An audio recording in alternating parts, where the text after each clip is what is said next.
Yay! I set up everything before I started playing the video. That's a good thing. That's a good thing. I'm learning. I'm trying, I'm trying. I'm gonna be the world's next effing Shane Dawson, Lily Sai combination. I don't know. Point is, today the video is about driving, okay? It's a great thing. It is. It's amazing. It puts horses out of a lot of misery. It cuts, waiting times for transport down. It just makes the world a lot more streamlined. Ambulances. If driving didn't exist, we wouldn't be able to get people to the help, the hospitals that they need in time. Like back in the day where people would die on the way to the hospital. Whatever. Point is, driving's great. However, driving in London is the dumbest thing you could possibly do to yourself. Unless you're rich. Like, if you are honestly in like the income bracket. Who's messaging me? Piss off.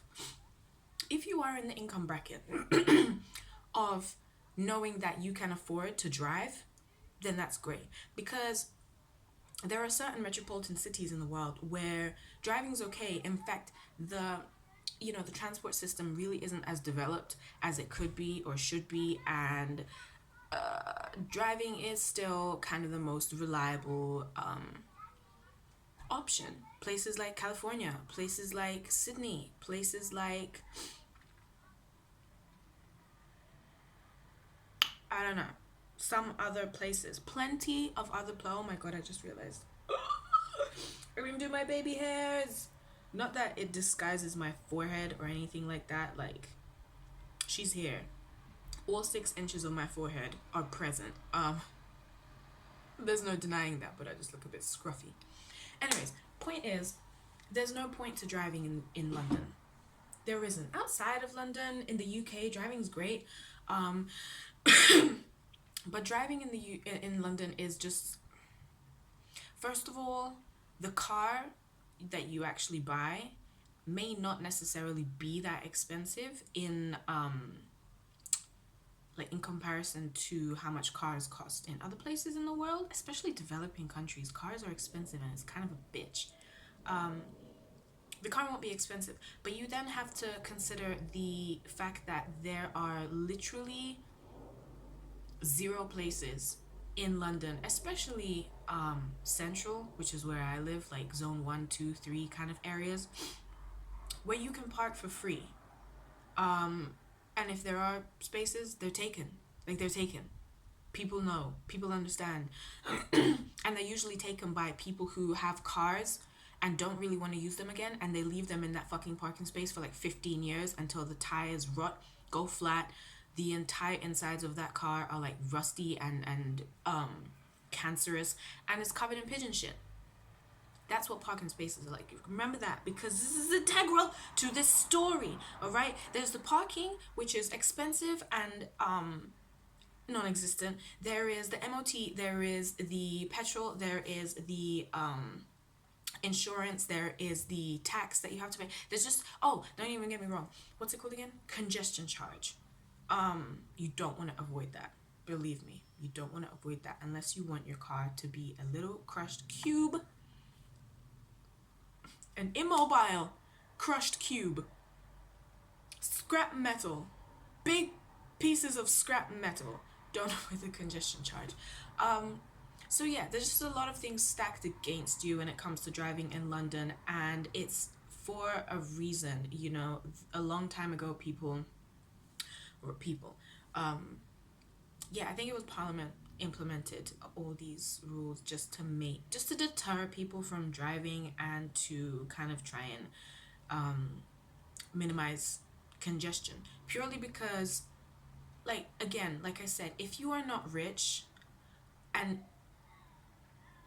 able to afford all these things, but you still need a car, I think the only 2 categories that come into that is if you have your own business, so you have to literally, drive things around and haul things around London, which is quite a large city, and you don't want to be doing that on public transport, Or if you have, you know, a family of young kids, a large family of young kids, and you need to be hauling them around to all kinds of places, which if you do have a large family of young kids, you probably are rich or um dependent on the system. I don't know.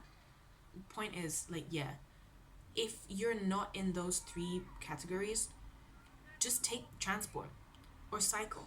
Like, the transport is so well connected, it is so advanced. It is honestly, I think the only other cities in the world that I've been to where the transport compares to London is Japan and New York.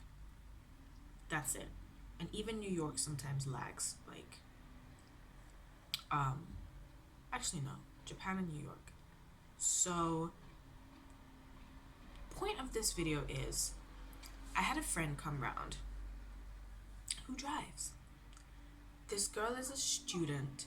She's paying for her own education, so she's self-funding, meaning that she's already on a super tight budget. I believe she's living not at home, so she's also paying some sort of rent.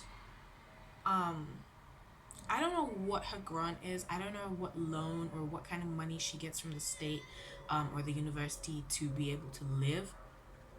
But, like, I'm kind of gonna go out on a whim and guess that it's not much, considering that, like, from things she said and did, it kind of gave me the indication that she didn't have much money to spare. You know, it was a very tight budget, and that's cool. That's great. But then, how are you driving? Like, how are you driving? And yeah, that's your prerogative. You can drive, like, live your life.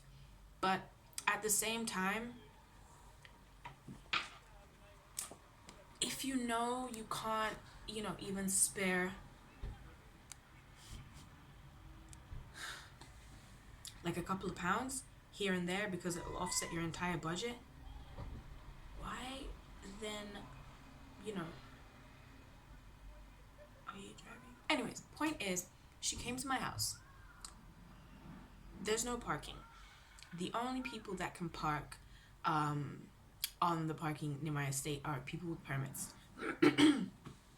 I happen to have a permit. I let her use this permit. The catch is, she scratched out the day of when she came, and that's fine. The thing is, she stayed overnight. I left like late-ish in the afternoon. It was like, what, I don't know, 1, 2, 3, something like that.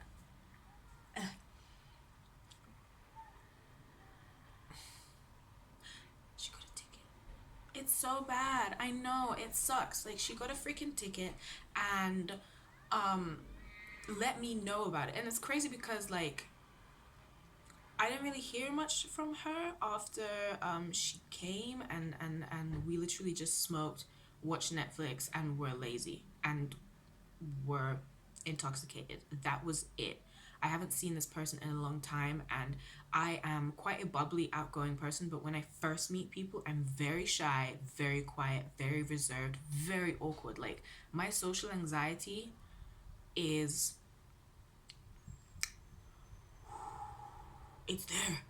It is there.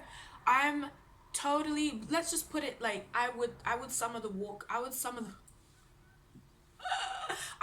walker the heck out of my concerts. I would summer walker the heck out of my concerts. That's my social anxiety. So I don't know why, but yeah, she didn't really message me too much after staying here, and that's fine. Only to get a message saying, "Oh, I got a ticket despite the fact that you gave me a parking permit." Now, my martyr, you know, self-apologetic, hypercritical of my existence self immediately was like, yo, is this my fault? Like, maybe I should have told her, maybe I should have given her an extra permit. I didn't have an extra permit, and there would be no way for me to obtain an extra permit. But I'm immediately just like, I know she's like on a super tight budget. I know that parking fine is probably kind of steep.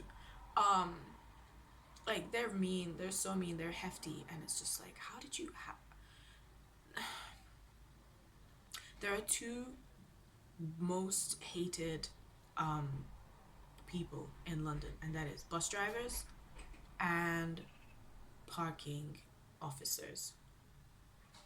They're trash people. They're trash. They're absolutely trash. They're heartless and they think that they're doing the world good when they're actually trash, and they need therapy, meditation, yoga, veganism, and a lot of incense and crystals. They're trash people. So I'm just like, how the heck did this parking officer, whatever you call it, manage to find her car? How? It was New Year's Day or something, or it was Boxing Day, or I don't know. It was between Christmas and whatever. How and why are you not with your family? Why are you doing rounds in parking lots, catching people out at Christmas? You're trash. You're heartless. You have a soul the color of coal, and you're trash. Anyways, point is, I feel bad. I feel bad that she got a parking ticket despite the fact that none of this is my fault. Despite the fact that she chose to drive in the city. Despite all these facts, there's still a part of me that's like, here's a 50. I'm not gonna give her a 50 because I don't have a 50. And even if I had money to give her, I don't know if I would. That's a good thing. Old me would have literally, like, given her a quarter of my savings and being like, here's the money for your next tank of petrol. Here's the money for the fine. Here's the money for the oxygen and the calories you expended coming here to my house to spend time in my shitty company. Like, that's what the old me would have done. Whereas now I just feel kind of bad. That's it. That's this video.